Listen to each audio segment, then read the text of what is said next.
जय हिंद दोस्तों, तो मैं हूं ऋतुराज कुमार सिन्हा और आप सभी का स्वागत है अपने बायोलॉजी क्लास ऋतु बायोलॉजी में। दोस्तों आज हम जानेंगे 11th क्लास के एक्सक्रिएशन चैप्टर यानी कि उत्सर्जन चैप्टर के महत्वपूर्ण 50 ऑब्जेक्टिव प्रश्न के बारे में। यह ऑब्जेक्टिव प्रश्न आपके लिए बहुत ही महत्वपूर्ण होंगे।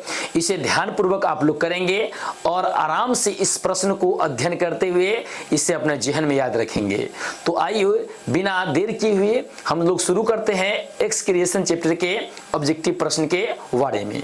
प्रथम प्रश्न है, मूत्र का पीएच मान कितना होता है? तो आप जानते हैं मूत्र का पीएच मान यहाँ दे रहा है 5.6 से 6.7, यहाँ दे रहा है 5.5 से 6.4 के बीच। तो देखिए यहाँ पर दशमलव में मतलब कि दशमलव में थोड़ा का अंतर है, तो आपका आंसर आप ए भी ले सकते हैं, ए भी ले सकते हैं, लेकिन एक्यूरेट इसका आंसर क्या हो जाएंगे 5.5 से 6.4 के बीच हो जाते हैं। हालांकि अगर जो 5.6 या 6.7 भी मारे हैं उनका भी सही है, क्योंकि दशमलव में आगे पीछे होता है, लेकिन इसका ज्यादा जेन्युइन आंसर क्या हो जाएंगे 5.5 से 6.4। सबसे हानिकारक उत्सर्जी पदार्थ क्या होता है? तो हम आप जानते हैं कि सबसे हानिकारक उत्सर्जी पदार्थ नाइट्रोजनीकृत उत्सर्जी पदार्थ होता है। तो पहला ऑप्शन आपका कह रहा है नाइट्रोजन, दूसरा कह रहा है नाइट्रोजन बेस, तीसरा कह रहा है नाइट्रोजन युक्त। तो आपका आंसर क्या हो जाएंगे सी, नाइट्रोजन युक्त उत्सर्जी पदार्थ क्या होते हैं, सबसे हानिकारक होते हैं।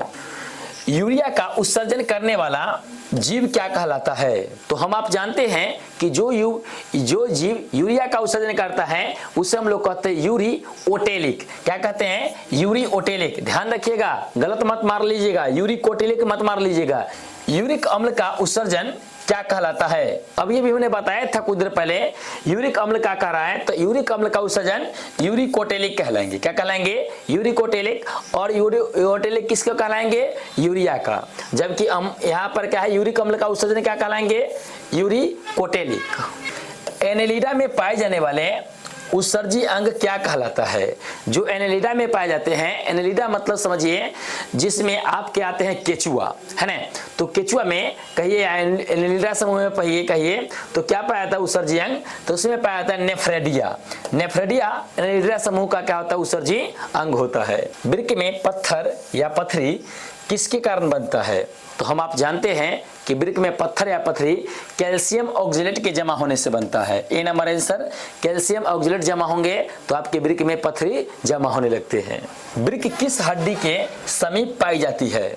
तो हम आप जानते हैं कि वृक्क जो पाए जाते हैं वह लंबर हड्डी, कमर का जो लंबर हड्डी होता है वहां पर पाया जाता है। तो इसका आंसर ए हो जाएंगे। वृक्क का वजन कितना होता है? कई बार बताया है क्लासरूम में कि वृक्क का वजन कितना होता है, 150 ग्राम होता है ना। 150 ग्राम वृक्क का वजन होता है। वृक्क का रचनात्मक एवं क्रियात्मक इकाई किसे कहते हैं? तो वृक्क का रचनात्मक और क्रियात्मक इकाई होता है नेफ्रॉन। नेफ्रॉन के सहायता से या वृक्काणु उसे कहते हैं, उसके सहायता से वृक्क बना होता है। तो यहाँ पर है नेफ्रॉन, सी नंबर आंसर इसका हो जाएंगे। एक वृक्क में कितना नेफ्रॉन होता है? एक वृक्क में कितना नेफ्रॉन होता है? तो हम आप जानते हैं कि एक वृक्क में 10 लाख नेफ्रॉन होता है और दोनों वृक्क को मिला देंगे तो 20 लाख। तो यहाँ कह रहा है एक वृक्क का, तो इसका आंसर क्या हो जाएंगे 10 लाख इसका आंसर हो जाएंगे। वृक्क के चारों ओर पाए जाने वाले झिल्ली को क्या कहते हैं? जो वृक्क को चारों ओर से कवर किए रहते हैं उसे क्या कहते हैं? तो उसे हम लोग कहते हैं रीनल कैप्सूल। वृक्क रीनल कैप्सूल के अंदर क्या होते हैं? बंद होते हैं। यहाँ पर आपका आंसर क्या होगा? ए नंबर आंसर हो जाएंगे, रीनल कैप्सूल। वृक्क प्रति मिनट लगभग कितना रक्त को छानता है? तो हम आप जानते हैं कि वृक्क प्रति मिनट क्या करते हैं, 125 ml रक्त को, 125 ml वृक्क प्रति मिनट, वृक्क जो है प्रति मिनट 125 ml रक्त को छानते हैं। वृक्क एक दिन में लगभग कितना रक्त को छानता है? तो इसके बारे में पढ़ चुके हैं। एक दिन में आपका वृक्क 180 लीटर 180 लीटर रक्त को क्या करता है? छानने का काम करता है आपका वृक्क। वृक्क में रक्त की आपूर्ति किसके द्वारा किया जाता है? तो देखिए वृक्क में जो रक्त आते हैं वह गंदा रक्त आते हैं, तो आते किसके सहायता से? जिसमें अपशिष्ट पदार्थ मिले होते हैं, तो आते हैं वृक्क धमनी, है ना। वृक्क धमनी के सहायता से क्या आते हैं? वृक्क में रक्त वृक्क धमनी वृक्क में कहां से प्रवेश करता है? तो हम आप जानते हैं जहां से वृक्क धमनी प्रवेश करे या सीरा बाहर निकले या मूत्र वाहिनी निकले, उसे हम लोग कहते हैं हाइलम। तो प्रवेश करते हैं हाइलम से। आंसर ए इसका हो जाएंगे। वृक्क रक्त की कहां मिलाता है? वृक्क रक्त को कहां मिलाता है? यहाँ को हो जाएंगे। वृक्क रक्त को कहां मिलाता है? तो वृक्क रक्त को, साफ रक्त को जो ले जाता है वो सीरा ले जाता है। जब रक्त को साफ कर देता है वृक्क, फिल्ट्रेट कर देता है, तो साफ रक्त को सीरा ले जाता है। सीरा उसको क्या करता है? जा करके इन्फीरियर वेना कावा, इन्फीरियर मतलब नीचे जो हट का होता है वेना कावा, उसमें ले जाता है। और इन्फीरियर वेना कावा क्या करता है? रक्त को ले जाने का काम करता है और उसको दिल में मिला देता है। वृक्क से मूत्र को बाहर निकालता है। वृक्क से मूत्र को बाहर कुछ देर पहले बताए हैं, मूत्र वाहिनी निकालता है। मूत्र वाहिनी क्या करता है? वृक्क में से मूत्र को लेकर के मूत्राशय में जमा कर देता है। तो मूत्र कहाँ जमा होता है? अभी भी तुरंत बताए हैं, मूत्र मूत्राशय के अंदर जमा होता है। मूत्राशय में मूत्र जमा होने का काम होता है, वही मूत्राशय में मूत्र जमा होते रहता है। मूत्राशय में अधिक से अधिक कितना मूत्र जमा होता है? तो हम आप जानते हैं कि मूत्राशय में 250 ग्राम से 300 ग्राम मूत्र जमा होते हैं।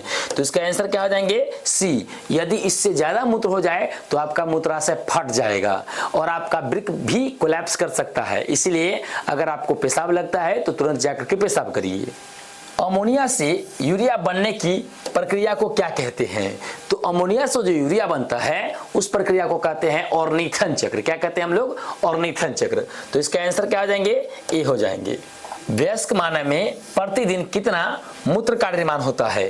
तो हम आप जानते हैं कि वयस्क मानव में प्रतिदिन 1.5 से 2 लीटर मूत्र बनते हैं। 1.5 से 2 लीटर मूत्र का त्याग किया जाता है वयस्क मानव के द्वारा प्रतिदिन।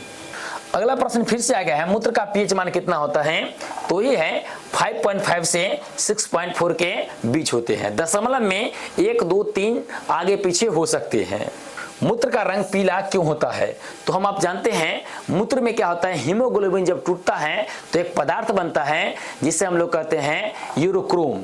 यूरोक्रोम जब क्या होते हैं मूत्र में मिल जाते हैं तो मूत्र का रंग क्या हो जाते हैं? पीला हो जाते हैं। तो इसका आंसर क्या हो जाएंगे? ए। यूरोक्रोम के कारण मूत्र का रंग क्या हो जाएंगे? पीला। अगला प्रश्न कह रहा है कि वयस्क मानव प्रत्येक दिन मूत्र के सहायता से कितना यूरिया का निष्कासन करता है? मतलब प्रत्येक दिन आप मूत्र त्याग करके कितना यूरिया को बाहर करते हैं? तो ध्यान रखिएगा 25 से 30 ग्राम।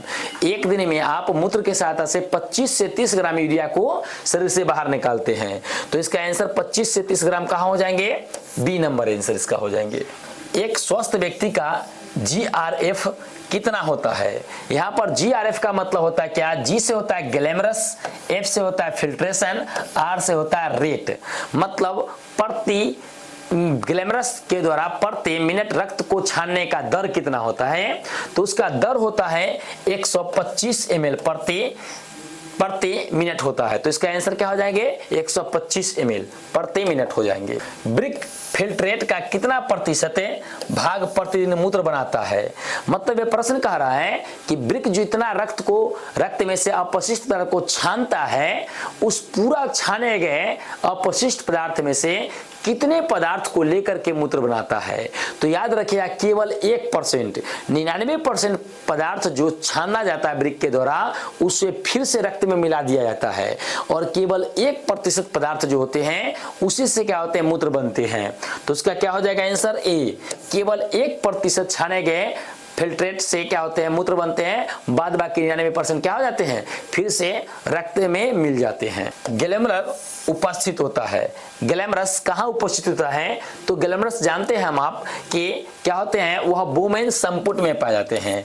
बोमेन संपुट में आपके क्या होते हैं? ग्लैमरस पाए जाते हैं।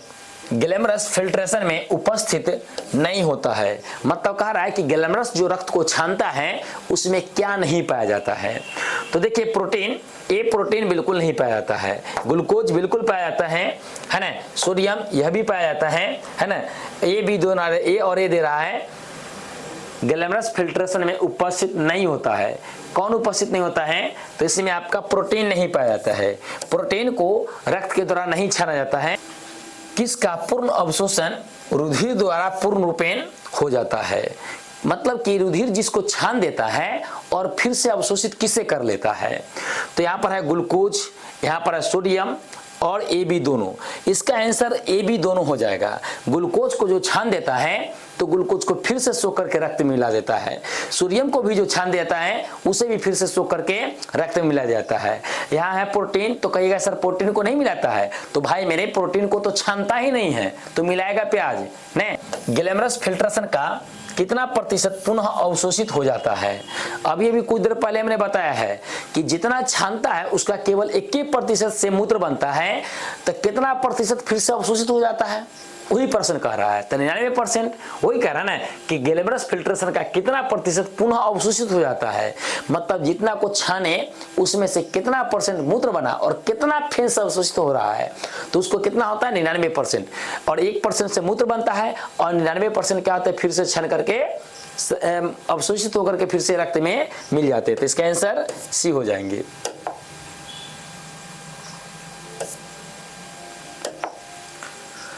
वृक्क का रंग कैसा होता है? तो हम जानते हैं कि वृक्क का रंग कैसा होता है, भूरा होता है। कैसा हो? भूरा होता है इसका रंग वृक्क का। रक्त में यूरिया का जमना क्या कहलाता है? तो रक्त में यूरिया का जमना यूरेनिया कहलाता है। क्या कहलाते हैं? यूरेमिया, है ना। कह रहा है कृत्रिम वृक्क का कार्य क्या है? मतलब जो आर्टिफिशियली वृक्क आपको लगा दिया जाता है, अगर आपका नेचुरल वृक्क खराब हो जाए तो जो आर्टिफिशियली लगाया जाता है उसका क्या काम है? तो उसका काम होता है हीमोडायलिसिस करना, है ना। क्या करना? रक्त को छानना, मतलब डायलिसिस करना किसको? हीमोग्लोबिन के द्वारा को, है ना। तो उसे हीमोडायलिसिस कहते हैं। इसका आंसर ए हो जाएंगे। मूत्र में ग्लूकोज की उपस्थिति क्या कहलाता है? जब मूत्र में आप मूत्र त्यागते हैं उसमें ग्लूकोज आने लगता है तो उसे हम लोग कहते हैं ग्लाइकोसूरिया। ग्लाइको मतलब ग्लूकोज और सूरिया मतलब यूरिया, मतलब ग्लाइकोसूरिया। तो इसका आंसर क्या हो जाएंगे? ए, ग्लाइकोसूरिया। कॉर्टेक्स का रंग कैसा होता है? कॉर्टेक्स मतलब बाहरी भाग, है ना। बाहरी भाग का रंग कैसा होता है? तो कॉर्टेक्स का रंग लाल होते हैं, लाल। कि ग्लैमरस एवं बोमेन स्पेस का मिला रूप क्या कहलाता है? मैंने बताया था कि ये क्या था, मेलपिगियन, ये बोमेन संपुट था, है ना, और इसमें क्या था, ग्लैमरस था, है ना। तो कह रहा है ग्लैमरस है और ये बोमेन संपुट है, तो ये पूरा मिला हुआ रूप ये पूरा क्या कहलाएगा? तो कहलाता है मेलपिगियन कैप्सूल कहलाता है। क्या कहलाते हैं? Malpighian capsule. तो यहाँ क्या है आंसर में? सी में है मेलपिगियन और यहाँ क्या दिया हुआ मतलब कैप्सूल है ना। तो सी इसका आंसर हो जाएंगे। अमोनिया के उत्सर्जन के लिए कितने जल की आवश्यकता होती है? तो हम आप जानते हैं कि अमोनिया निकालने के लिए बहुत ज्यादा मात्रा में जल की आवश्यकता होता है। इसीलिए अमोनिया उत्सर्जित कौन करते हैं? जो जलीय प्राणी होते हैं वही करते हैं। अतः इसमें जल की क्या होते हैं? अधिक आवश्यकता होती है। ग्लैमरस में कितनी प्रकार की कोशिका पाई जाती है? कई बार बता चुके हैं 50 प्रकार की कोशिका। 50 प्रकार की कोशिका क्या होते हैं? ग्लैमरस में पाई जाती है। वृक्क का आकार कैसा होता है?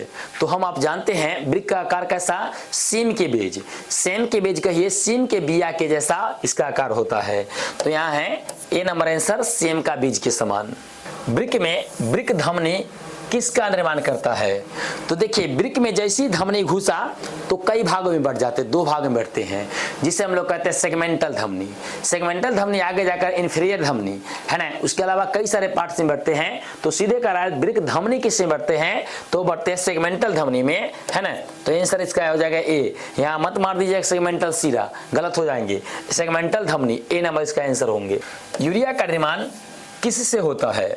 तो हम आप जानते हैं कि यूरिया का निर्माण लीवर में होता है। लीवर में सेल से अमोनिया आता है, तो अमोनिया बहुत हानिकारक होता है जिसे लीवर क्या करता है? तोड़ देता है। किसी में? यूरिया में तोड़ देता है।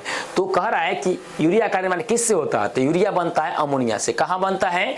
तो बनता है लीवर में। लेकिन पूछेगा कि यूरिया निकलता कहाँ से शरीर से बाहर है? तो वृक्क से, है ना। लेकिन पूछेगा बना कहाँ? तो बना लीवर में। तो किससे बना? अमोनिया से। मूत्रण की क्रिया को नियंत्रण करता है। मतलब पेशाब जो आप कर रहे हैं इस प्रक्रिया का नियंत्रण किसके द्वारा किया जाता है? तो करता है सीएनएस। सीएनएस बोले तो सेंट्रल नर्वस सिस्टम। सीएनएस मतलब सेंट्रल, एन से नर्वस, एस से सिस्टम, मतलब केंद्रीय तंत्रिका तंत्र। मतलब मस्तिष्क के द्वारा क्या होते हैं? पेशाब करने की प्रक्रिया का नियंत्रण किया जाता है। कि मूत्र के साथ अधिक जल का निकलना क्या कहलाता है? अगर आप बार बार पेशाब कर रहे हैं तो उस मूत्र में ज्यादा मात्रा में जल आ रहा है तो उसे डाईयूरेटिक कहते हैं या उसे डाईयूरेसिस भी कहते हैं। तो आपका आंसर पहला एंटी ड्यूरेटिक, दूसरा हाइपोथैलेस, तीसरा ए बी दोनों है और तीसरा डाईयूरेसिस है। तो आपका आंसर क्या आ जाएंगे? डी नंबर आंसर है ना, डाईयूरेसिस हो जाता है। प्राण, प्राण एक प्रकार का जीव है, उसमें पाए जाने वाले उत्सर्जी अंग है। कौन सा है? तो प्राण में उत्सर्जी अंग जो पाए जाते हैं वह होते हैं ग्रीन ग्लैंड। इसका आंसर बी, ग्रीन ग्लैंड। वृक्क के ऊपर स्थित होता है। वृक्क के ऊपर एक प्रकार की ग्रंथि पाई जाती हैं जिसे हम लोग कहते हैं एड्रिनल ग्लैंड। दोनों वृक्क के ऊपर टोपी के समान पाया जाता है एड्रिनल ग्लैंड, जिसे हम लोग कहते हैं डर का ग्रंथि भी कहते हैं, है ना, उसे सुपीरियर ग्रंथि भी कहते हैं। तो यहाँ प्यूस है, थायराइड है, एड्रिनल है और कोई नहीं, तो यहाँ क्या होगा? एड्रिनल ग्रंथि, सी नंबर। वृक्क के प्रधान कार्य है, मतलब वृक्क का क्या काम है? तो वृक्क का मेन काम क्या होता है? उत्सर्जन करना, है ना, अपशिष्ट पदार्थ को शरीर से बाहर निकालना, मतलब उत्सर्जित करना, है ना, गंदे पदार्थ को निकालना शरीर से बाहर क्या होता है? उत्सर्जन करना। किसका काम होता है? वृक्क का। रुधिर में यूरिया की मात्रा में वृद्धि क्या कहलाता है? अगर रुधिर में यूरिया का मात्रा बढ़ रहा है तो उसे क्या कहते हैं? पहला एल्ब्यूमिनुरिया, ये नहीं होगा, दूसरा है यूरेमिया, तीसरा है ग्लाइकोसूरिया, चौथा है कीटोनूरिया। तो ये क्या कहलाता है? यूरेमिया कहलाता है। क्या कहलाएंगे? यूरेमिया। में उत्सर्जी अंग है, मतलब कौन सा अंग है जो अपशिष्ट पदार्थ को बाहर निकालता है? तो त्वचा ए भी है, वृक्क ए भी है और सी नंबर ऑप्शन ए और बी दोनों दे रहा है। मतलब इसका आंसर क्या आ जाएंगे? सी इसका आंसर हो जाएंगे, त्वचा और वृक्क दोनों। अब अंतिम प्रश्न है, इसकी ओर चलते हैं। कह रहे हैं मूत्र में रक्त का आना क्या कहलाता है? अगर आपके मूत्र के साथ रक्त आ रहा है तो वह क्या कहलाता है? तो बताए थे कि अगर मूत्र के साथ आपका रक्त आ रहा है लाल लाल तो उसे क्या कहते हैं? हेमाटायूरिया कहते हैं। हेमाटायूरिया तो क्या है? हेमाटोयूरिया है। इसका आंसर क्या आ जाएंगे? बी। तो देखा हमने कि कितने अच्छे अच्छे 50 प्रश्न थे जिसे हम लोगों ने